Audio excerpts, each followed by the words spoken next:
Before we kick off the video, I'd just like to inform the people in the back that yes, Gnarls Barkley was in fact a group. Not that you or I give a monkey's tail, because from what we've all heard by now, Ceelo Green ain't worth a pot to piss in, morally speaking. Innocent until proven guilty, right? Well, in this post-Me Too wave culture, the people, have reversed that logic. And given the circumstances surrounding Ceelo's case, we can kinda see why. The short and stuffy, wide-backed singer with the semi-nasally vocals, Ceelo Green was stacking that green when he came out with his crazy hit single Crazy as half of the duo group Gnarls Barkley in 2006. Keeping his name alive via writing for other artists and releasing yet another huge hit, F.U., Ceelo has established quite a presence in the music industry. However, all that came to a crashing halt, similar to that horse Ceelo entered Shawty Lo's party on that had Green rolling like a can of biscuits. After an incident in 2012 involving a woman, Ecstasy, and A.S.S.A.U.L.T forced Ceelo to go under the radar, causing irreplaceable damages to his own career. It isn't assault if she's unconscious.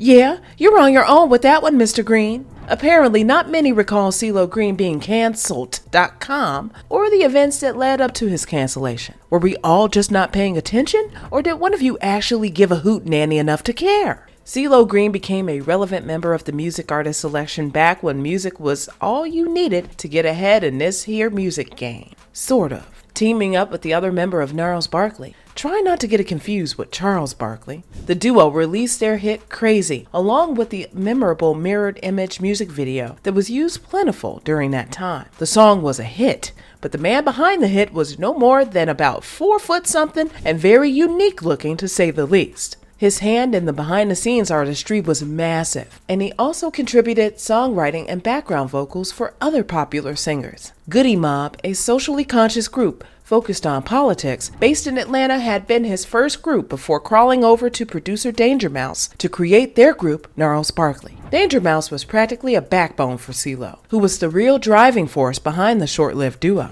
Ceelo performed, wrote, and sung the majority of the songs the two came up with. Crazy would go on to become a global hit, and till this day, y'all can say whatever you want about Ceelo, but you can't say that song isn't a whole bop. Ceelo's distinctive soulful voice gave Crazy exactly what it needed. That little sprinkle of razzle-dazzle, taking full flight on the song's chorus, helped the track soar to #1 in the UK based on digital downloads. And to think, the song almost went to Nicole Scherzinger and her backup dancers. The Pussycat Dolls passed on the offer, but decided to go with another hit Ceelo himself wrote, titled Don't Ya. What was intended to be a short little experimental project overextended, thanks to Crazy's crazy success. Gnarls Barkley couldn't leave us like that after dropping that tune on us. Their second studio album, The Odd Couple, was released in 2008, just 2 years after their first. Both bodies of work were well received. However, as you may have expected, Crazy remains to be their most notable hit to date. Talks of another project in the works took place, but that never came to fruition, and many comeback projects were left in the planning stages. Capitalizing off his huge hit,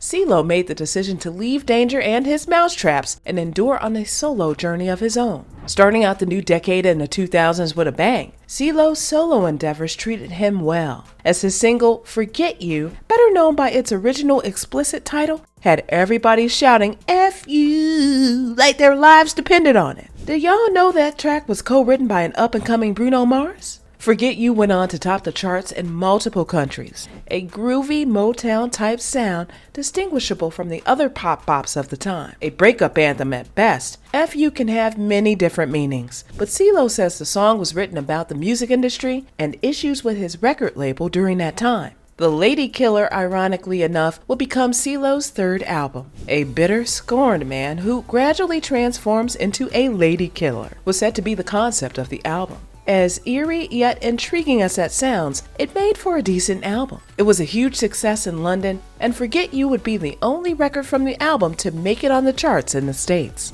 The way Ceelo merged the soulful melodies of Motown into modern pop records was something that we hadn't seen any artist do successfully, to the point where it was able to cross borders into the mainstream realm of things. The man who y'all insist isn't a culture vulture, but would be ready with bulks of pitchforks waiting for them at the front door if this were anybody else, Justin Timberlake, for example, who y'all say is in fact a culture vulture despite Justin literally name-dropping all of the black artists who have inspired him and always had since the beginning of his career. But this isn't a JT support group, so I'ma let y'all cook another time. Uptown Funk and Bruno Mars and his black male background dancer squad has done an impressive job utilizing the Motown sound as well as introducing it to the masses on a global scale. Don't take our word for it, check the data. Those numbers aren't lying, but this ain't about JT or Bruno or whoever else decides to come up off the culture. CeeLo's novelty act gimmicks eventually landed him as a judge on NBC's hit reality competition singing show, The Voice. A $2 to $6 million payout had, allegedly, been made to CeeLo for the gig, and his stint would lead a good chunk of the public caring about CeeLo yet again. Kinda. From here on, he'd have a lucrative career outside of music itself, because let's face it, the music itself wasn't hitting how it once was. Then 2012 came along and we'd be introduced to a random collab between CeeLo and Mrs. Gimmick herself, Madonna. Joining her on one of, if not the biggest live performance event in America, the Super Bowl halftime show, to sing Madonna's Like a Prayer. CeeLo went on to dip his toe into other endeavors. He voiced Murray the Mummy in Hotel Transylvania and was starting to become more of a socialite, an overall personality versus a singer, appearing on numerous award shows as well as in minor roles in TV shows, including his own reality show, The Good Life. The Good Life had got axed right before it got the chance to make it out of the gates of reality TV hell, due to heinous allegations about CeeLo and his character. As short, stout, and jolly he may appear, allegedly CeeLo was out here cosplaying as Bill Cosby and dropping mollies into everybody's drinks. CeeLo was finally getting his flat foot back into the door until he was accused of sexual assault by a woman in 2012 who claimed that she woke up butt naked in CeeLo's bed and had absolutely no memory of the period between her sushi date and waking up in her birthday suit. Charges weren't filed due to lack of evidence, and he wound up pleading no contest to one felony count of supply of ecstasy. Probation and community service was all what CeeLo would be given after everything was said and done, as well as 360 hours of an alcoholics course. Since the alleged victim was clearly under the influence due to Molly that CeeLo denies placing in her drink, stating that they took it together, whatever that means. Consent wasn't really given because, as women have collectively agreed on, one cannot consent when they're under the influence.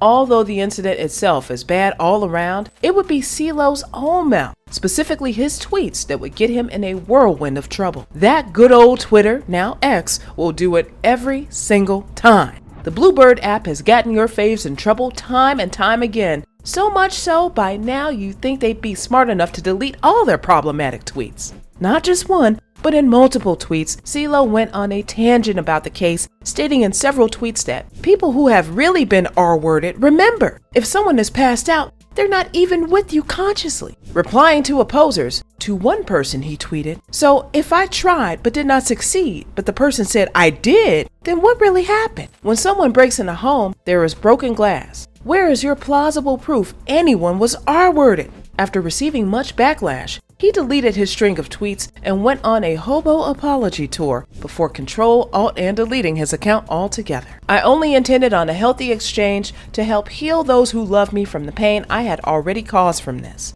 Please forgive me, as it was your support that got me through this to begin with. I'd never condone the harm of any women. Thank you." Okay.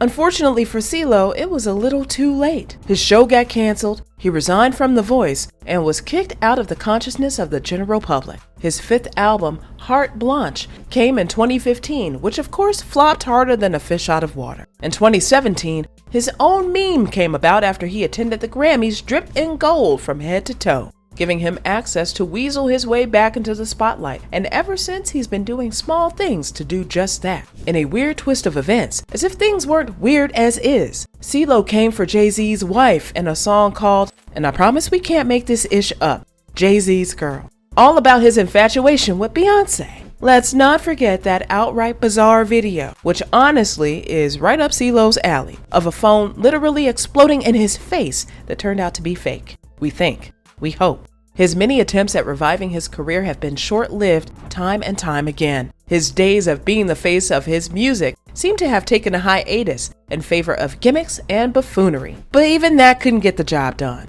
As recently as 2020, he surprisingly released his CeeLo Green as Thomas Calloway album, which went completely under the radar, given that I'm sure many of you watching hadn't heard about it until now. His new stuff may not be getting the recognition it possibly deserves, or not. However, we still have CeeLo's old records like Crazy and F.U. to reminisce on.